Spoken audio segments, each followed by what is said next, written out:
when she said that, the day before the funeral, the grandmother, I'm sorry, had a stroke. So my grandfather was there. They, if I'm not mistaken, how it went, because it's been a few years now, that we kind of all rushed, to the hospital over there, for her and whatnot, and we just kind of trying to find out what's going on. Is she gonna be okay, and this and that and the third. So as that time went on, so the next day, after, she went to the hospital. The next day was the funeral.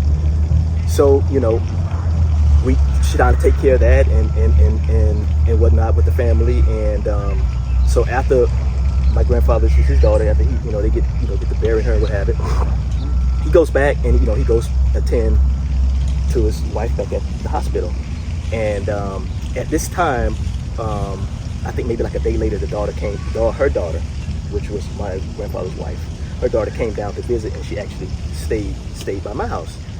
So when she stayed down for a couple of days, I was driving her back and forth. And at this time, as I was driving her back and forth, I could just feel the emotions that was just running through my body. And it was getting tense. Like I started to feel it in my back, and it was just getting intense for me. And so the time went on, and I started, taking her back and forth to the hospital. And then I want to say maybe a week or so later, I think she passed, okay? If I'm not mistaken, that's how it went. After that,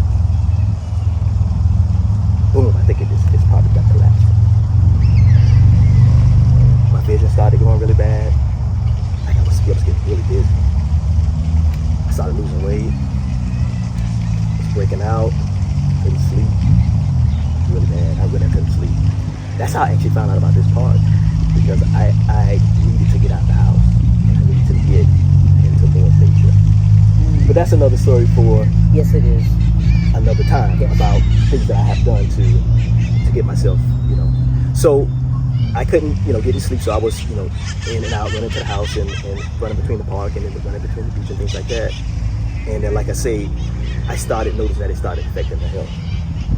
And I was like, wow, then, okay, after that happened, I would start dealing with that, and then at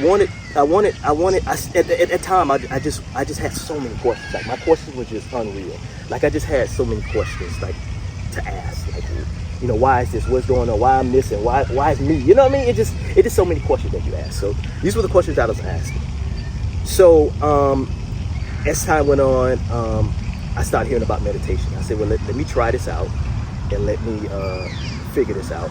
But at the time, as you were saying, that's why I can relate to it. You could meditate, because the momentum had built up so much that I just couldn't sit still. It's like I just couldn't think to think. You know what I mean? Yes. It just wouldn't let me. I just couldn't think. I just couldn't sit still. Like what you said, I couldn't think. To think. Yeah. So I knew it had to be something that was there. So I started doing my research, and then I found out about yoga and this and that and the third, and I found out about other things that you could do. Okay. So within that time being, so I'm starting to go into early phases of that. My grandfather was a really big father figure in my life. Really big. Him and I were really close. And he passed too. Ooh, that one. How old is he? That's a good question. Okay. He wasn't that old. I want to say maybe could be like early 70s, somewhere up in there. I think I had in my gut, in my abdomen, pain there for about a week. Like I just rolled up all up, and I just couldn't. It just